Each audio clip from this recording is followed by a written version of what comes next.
नमस्कार, मैं तमन्ना, आप देख रहे हैं द संकेत लाइव।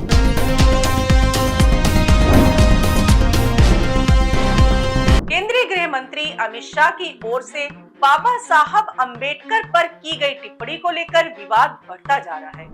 कांग्रेस इसके खिलाफ 24 दिसंबर को देश भर में जिला कलेक्ट्रेट तक बाबा साहेब अंबेडकर सम्मान मार्च का आयोजन करेगी। अखिल भारतीय कांग्रेस कमेटी के महासचिव सी वेणुगोपाल ने रविवार को यह घोषणा की। उन्होंने कहा कि यह विरोध प्रदर्शन केंद्रीय गृह मंत्री अमित शाह के इस्तीफे की मांग का हिस्सा है, जो राज्यसभा में संविधान पर बहस के दौरान अंबेडकर पर की गई उनकी हालिया टिप्पणी के लिए किया जा रहा है। No, exactly. Congress party is launching a national level campaign today onwards. All over India, party CWC members and senior leaders is holding a press conference on the issue of Amit Shah's speech against Ambedkar ji. Venugopal ने media से बात करते हुए कहा कि शाह के इस्तीफे की मांग को लेकर ज्ञापन जिलाधिकारियों के माध्यम से राष्ट्रपति द्रौपदी मुर्मू को सौंपा जाएगा। उन्होंने आरोप लगाया कि शाह की टिप्पणी से अंबेडकर की मानहानि हुई है और संवैधानिक मूल्यों को कायम रखने वालों को गहरी ठेस पहुंची है। केसी वेणुगोपाल ने कहा, इसके बावजूद न तो शाह, न ही प्रधानमंत्री और न ही भाजपा ने खेद व्यक्त किया। इसके बजाय उन्होंने आक्रामक तरीके से अपने रुख का बचाव किया और अंबेडकर की छवि को जॉर्ज सोरोस की छवि से बदल दिया, जिससे अंबेडकर का और अधिक अपमान हुआ। उन्होंने भाजपा पर असहमति जताने वाले विपक्षी नेताओं के खिलाफ मामले दर्ज करने और संसद की कार्रवाई में बाधा डालने का आरोप लगाया। कांग्रेस नेता ने कहा कि शाह की टिप्पणी राष्ट्रीय स्वयंसेवक संघ और भाजपा की मानसिकता को दर्शाती है, जिसने संविधान की अतीत में आलोचना करते हुए उसे गैर भारतीय करार दिया। वेणुगोपाल ने सवाल किया, अगर कांग्रेस के किसी सांसद ने ऐसी टिप्पणी की होती तो क्या वे तब भी अपने पद पर बने रहते? उन्होंने कारपोरेट समर्थित मीडिया पर इस मुद्दे को दबाने का आरोप लगाया और इसे सीधे लोगों तक ले जाने का संकल्प लिया। वेणुगोपाल ने 26 और 27 दिसंबर को कर्नाटक के बेलगावी में महात्मा गांधी के कांग्रेस अध्यक्ष चुने जाने की 100वीं वर्षगांठ मनाने की घोषणा की।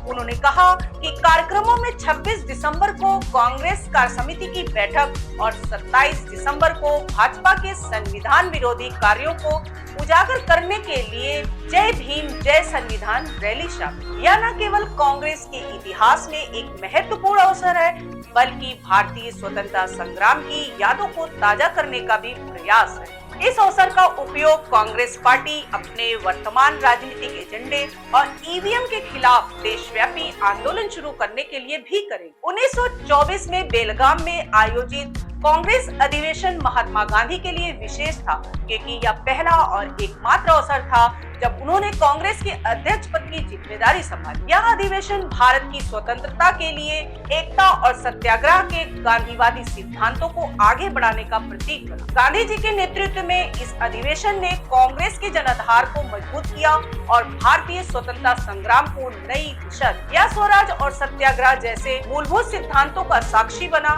जिसने लोगों को न केवल प्रेरित किया बल्कि उन्हें एकजुट भी किया। यह समारोह 2 दिनों का होगा। पहले दिन कांग्रेस वर्किंग कमेटी की बैठक होगी, जिसमें वर्किंग कमेटी के सदस्य, पूर्व मुख्यमंत्री और विभिन्न राज्यों के वरिष्ठ नेताओं को आमंत्रित किया गया है। दूसरे दिन कांग्रेस बेलगाम से ईवीएम के खिलाफ एक राष्ट्रव्यापी आंदोलन की शुरुआत करेगी। यह आंदोलन पार्टी के गांधीवादी सिद्धांतों के तहत लोकतंत्र की पारदर्शिता और निष्पक्षता को सुनिश्चित करने की मांग के साथ शुरू होगा। ईवीएम की विश्वसनीयता पर कांग्रेस लगातार सवाल उठाती रही है।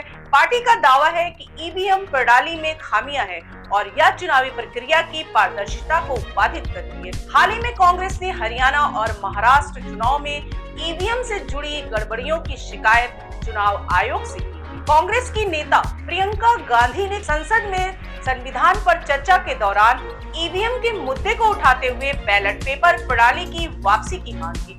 उनका कहना था कि बैलेट पेपर से चुनाव करवाने पर चुनावी प्रक्रिया की निष्पक्षता साबित हो जाएगी। राजनीतिक न्याय की जब बात होती है, मेरे सत्ता पक्ष के साथी आज खड़े हुए और तमाम गिनती करने लग गए कि ऐसा हुआ वैसा हुआ, 1975 में जो हुआ, तो सीख लीजिए ना, आप भी सीख लीजिए।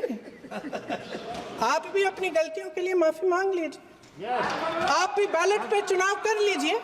आप भी बैलेट पे चुनाव कर लीजिए। दूध का दूध, पानी का पानी हो जाएगा।